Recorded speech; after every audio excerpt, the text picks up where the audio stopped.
नमस्कार. आजच्या व्हिडिओमध्ये आपल्या सर्वांचं खूप खूप खूप स्वागत आहे. आज आपण पापमोचनी एकादशीचं नेमकं महत्त्व काय किंवा याची पूजा विधी आणि कथा पाहणार आहोत. एकादशीचे पवित्र व्रत हे मनातील विकार नष्ट होण्यासाठी असतात. तसेच पापमोचनी एकादशी व्रत केले असता आजवर घडलेल्या आपल्या अनेक पापातून आपल्याला स्वतःला मुक्ती मिळते किंवा मग मनावरचं दडपण दूर होतं असं म्हटलं जातं. पापमोचनी एकादशी ही नावाप्रमाणे सर्व पापांचे नाश करणारी एकादशी आहे.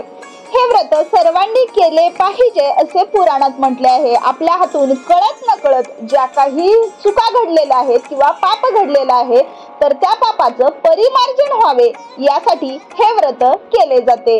कितीही प्रतिकूल परिस्थिती असो त्या परिस्थितीत हे व्रत भक्तिभावाने केले असता भगवंताची कृपा लाभते. ही या वर्षातील शेवटची एकादशी आहे आणि ती 5 एप्रिल रोजी शुक्रवारी आलेली आहे.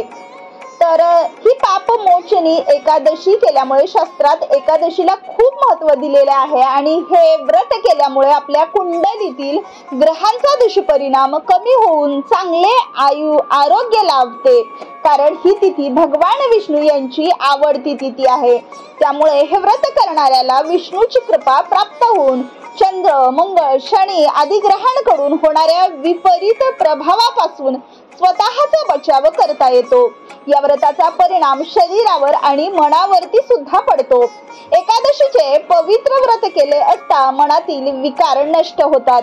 तसेच पापमोचनी एकादशी व्रत केले असता आजवर घडलेल्या पापांपासून मुक्तता होते. मनावरील दडपण दूर होते. अजाणतेपणी झालेल्या चुकांची देवाकडे क्षमा मागून आयुष्याची नवीन सुरुवात सुद्धा करता येते. त्यामुळे नवीन वर्षामध्ये ही नवीन एकादशी जरूर करावी. त्याची पूजा विधी कशा पद्धतीने केली जाते?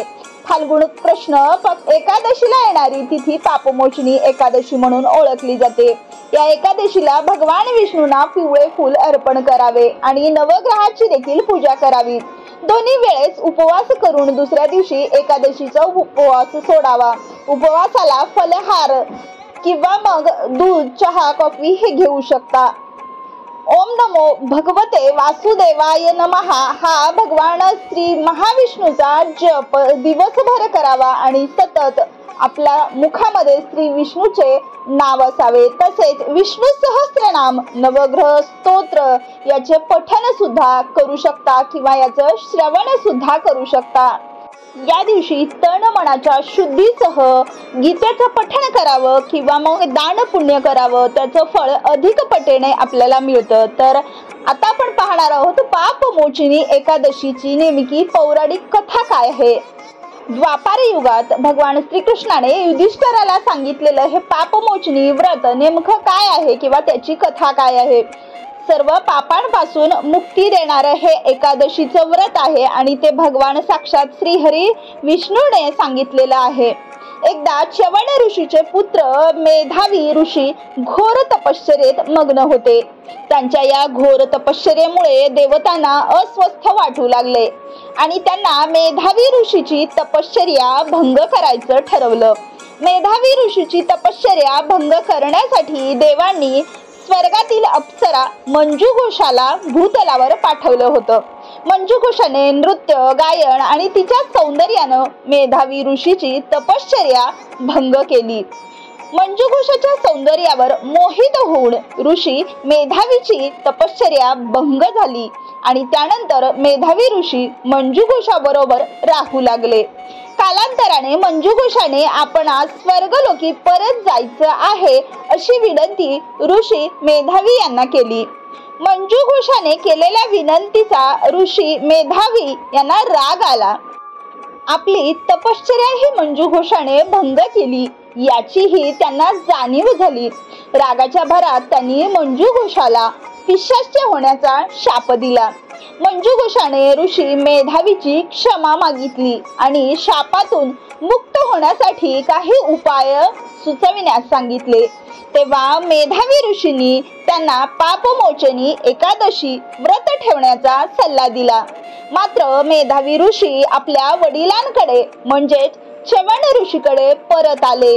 तेव्हा त्यांना ऋषी मेधावी यांना केलेल्या कृत्याचा राग आला आणि त्यांनी ऋषी मेधावी यांनाही पापमोचनी एकादशीचं व्रत ठेवण्यास सांगितलं, जेणेकरून ते शाप देण्याच्या पापापासून मुक्त होऊ शकतील. पापमोचनी एकादशीचं व्रत ठेवल्यानंतर अप्सरा मंजू घोषा सुद्धा शापमुक्त होऊन आपल्या मूळ स्वरूपामध्ये आली. त्याच वेळी मेधावी ऋषी सुद्धा पापातून मुक्त झाले. तर ही पापमोचनी एकादशी प्रत्येकाने आपापल्या हातातून कळत नकळत जे काही दुष्कर्म झालेलं आहे किंवा जे पाप घडलेले आहे तर त्यातून मुक्तता मिळण्यासाठी ही पापमोचनी एकादशीचं व्रत जरूर ठेवावं आणि भगवान श्रीहरी विष्णूची यथासांग पूजा करावी. तर ही पापमोचनी एकादशीची माहिती जर तुम्हाला आवडली असेल तर या व्हिडिओला लाईक, शेअर आणि सबस्क्राईब नक्कीच करा. धन्यवाद.